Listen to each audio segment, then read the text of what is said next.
The Springfield Police Department warning residents to be careful when mailing envelopes with checks inside.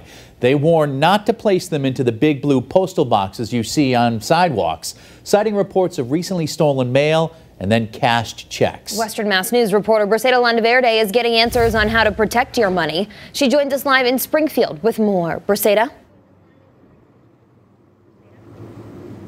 Yeah, well, Chris and Jordan, the Springfield Police Department tells us in one case, the amount on a check was increased over tens of thousands of dollars and then was taken out of the victim's bank account.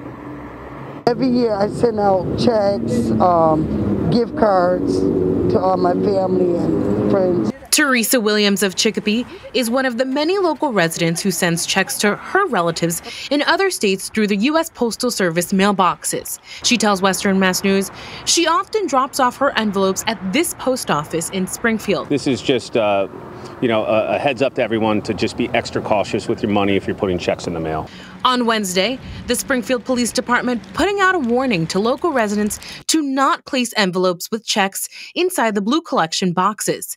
Ryan Walsh, the spokesperson for the department, tells us there have been 2 recent incidents where mailboxes were broken into, envelopes stolen, and checks were cashed. A business put a check into one of those USPS collection boxes. The belief is those letters were stolen.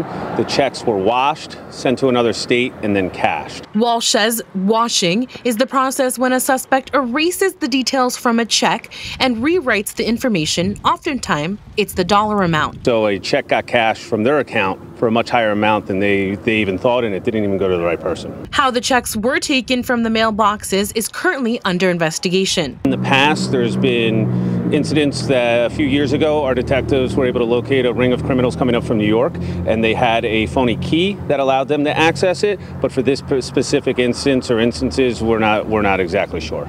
In the meantime, police are urging residents to find other ways to send money, either online or in person. If you are going to a collection box, just go straight to the post office instead and hand it over to them when a check is involved. This news leaving Williams on high alert.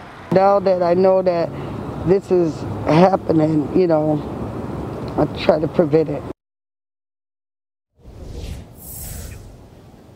And it's important to note that federal mail theft is a felony, and anyone who is convicted could face 5 years in prison. Reporting live in Springfield, Briseida Landaverde for Western Mass News.